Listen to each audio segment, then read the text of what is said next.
Hey everyone, welcome back to your channel. It's Mr. 398 here. So today I'm going to be talking about the WLmouse Ying63 keyboard.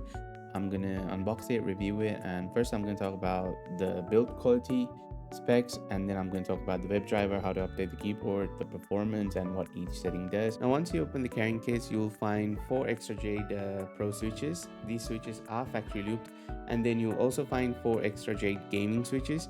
And the main difference between the Jade Pros and the Jade Gaming is just the boxy stem that you see on this switch. Other than that, they both function the same. And you also get these 4 extra cute keycaps that you can put on the keyboard. I put them on my other keyboard. And you also get this keycap slash switch puller. And you also get this cleaning thing. I don't know what you call it, but it's basically a brush that you can just swipe over the keyboard to clean it. It's pretty handy. You usually don't get these type of accessories, but considering the keyboard's price, it's good that they added these stuff. Alright, so before we get into everything, I'm going to talk a bit about what forged carbon means. So forged carbon is basically carbon fiber mixed in with resin into a compressed shape, and they would use pressure and high heat in this type of a mold to make a block like this, and then they would just cut it in the size of the keyboard. Now, because of this unique material, it has a marble look and feels smooth, but it's lighter than aluminium but sturdier than plastic, and it gives a premium feel without making it too heavy. Now for the specs wise, I'll list them all on screen since they're all pretty self-explanatory, but the important ones are the polling rate, which is 8000 Hz, and it's not adjustable, but that's not really a problem because keyboard polling rate works differently from a mouse, so it won't cause any performance issues. Next one is latency, and they advertise it as low as 0.125 milliseconds. I don't have the tools to test this, but if you guys did want to see test, I would recommend you watch AimAdapt's video as he does the test in his video. And the next important thing is the layout. It's a 60% keyboard with 64 keys. So the big difference is that the left shift key is slightly smaller than your regular size shift key, and then your right shift key is the same size as a W key, for example. So the layout it's good. It gives you extra functionality while keeping the feeling compact, kind of like a mix between 60 and 68%. And personally, I do like this layout style. And the switches that the keyboard comes with are factory loop Gateron Jade Pro switches.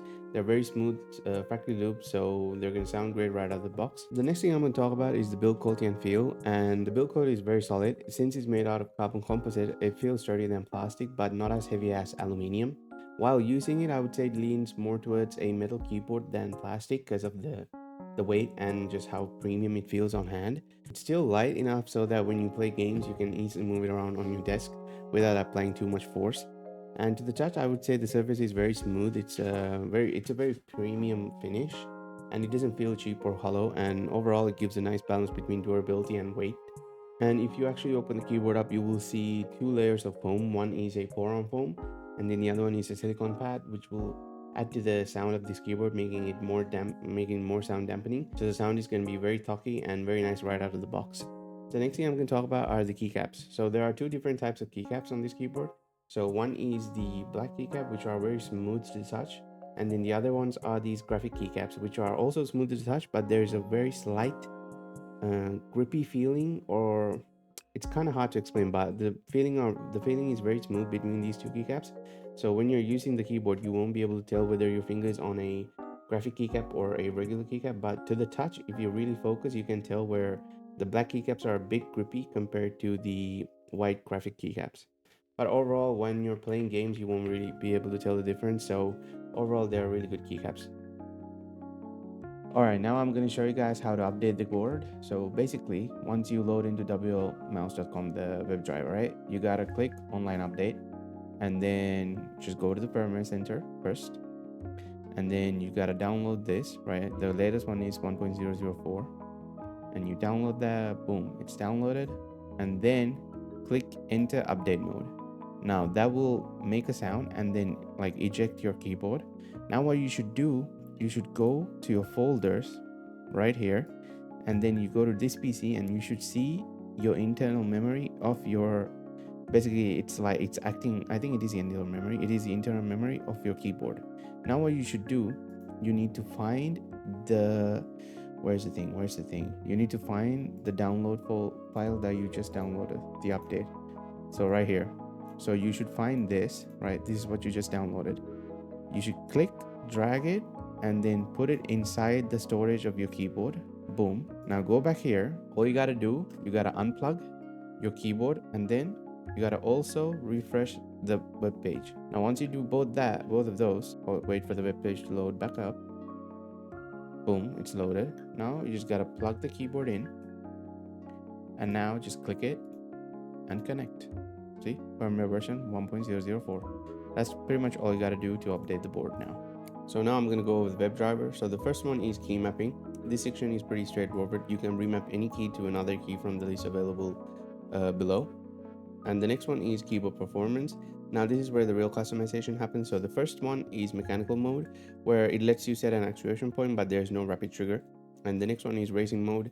It only applies settings to the pre-selected keys. You can adjust settings, but it won't apply to any of the other keys. So the next one is RT mode, and this is what I use. So first I'm going to start from bottom up, and the first setting is bottom protection travel. It basically prevents accidental disconnections when bottoming out the key. Now I personally keep this as default, so if you select all keys it will show you 0.05, so I would just leave it at that. And the next one is release trigger travel. So this is when the key resets after you let go. Personally, I would keep this the same as press trigger travel, creating a one-to-one actuation and reset, making it feel more instant. And the next one is press trigger travel. This is the actuation point, so whatever number you set here is when the key would activate at. And this is personal preference. Personally, I play on 0.4 millimeters. Some people play on 0.01 millimeters, and I can't do that because it's kind of too fast for me. So yeah, whatever you're comfortable with, just set the press trigger travel and your release trigger travel to the same number, and that's it. Next one is pre-press protection travel. So this sets how far the key needs to move before it can be triggered. This prevents accidental key presses from resting your fingers on the keys. So the best settings for this would be to keep it at 1 millimeter less than whatever your press trigger travel is.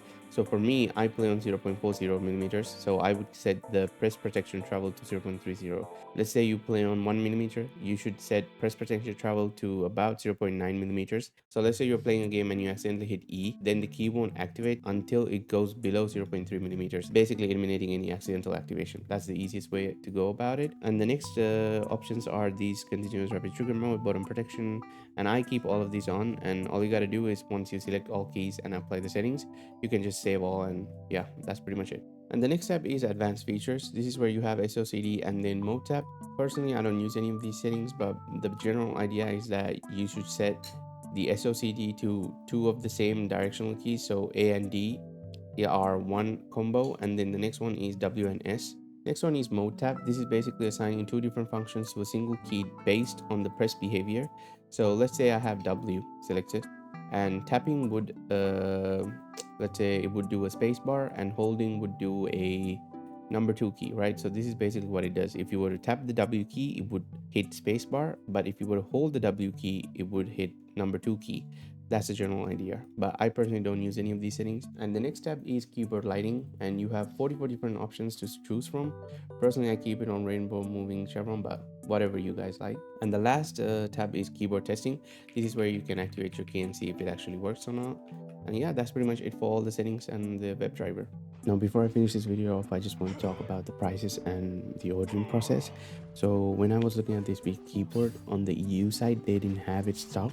So I decided to order from the .com site, and I live in Italy. And depending on your country, you might have to pay custom taxes. So it depends on every single country. And for me, I had to pay 28 euros before I could receive the product, the keyboard. So on the .com site, for me, I had to pay 278 euros for it to arrive. And once it arrived, I had to pay taxes on top of the 278 because taxes are not included from the .com site. And the final price came down to about 306 or something like that. So depending on where you live, you might not have to pay customs in the EU, even though you're ordering from China. Because on the Discord, some people had to pay 9 euros, some people had to pay nothing. So if you're lucky, you might be better off ordering from the .com site, because you could save up to 20 to 30 euros compared to ordering from the EU site. But it really depends. So I would suggest that you guys go to the group chat and type in the generals or the Ying the Ying section. Just ask, like, has anybody ordered from this country, has anybody ordered from this country, and did you guys pay taxes or not, like that, and then decide on which website you're going to use to buy. Now this keyboard is limited, so the stock is running out. So if you wanted to buy it, I would highly recommend that you guys act fast, because once it's gone, it's basically gone, unless you order from somewhere like AliExpress or be by third party. Now if you do order from AliExpress, it will cost you 30 to 40 euros more, or 50 euros more depending on the seller. So yeah, and I last time I checked on the .com site, only the Mo version was available. So both the version I have and the Ling version were both sold out. So if you guys want to buy it, I would highly suggest that you act fast. See, the performance on this keyboard is basically top notch, and I personally wouldn't justify buying a 300 euros keyboard just for performance sake, because to be honest, these days there's so many other keyboards on the market that are holific and they have maybe even more settings than this keyboard. So if you wanted a pure performance keyboard, there's so many other options, especially considering the price. But if you wanted something limited that also performs well, like at the top of its competitors, and sounds great, looks great, I would highly suggest this keyboard, because it is again limited, which is why the higher price range. So yeah, if you do buy this keyboard, you're not going to be disappointed, is what I'm going to say.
Also, in the next few days, I'll be uploading a video on modding this keyboard and a review on the new WL mousepad, which I have right now.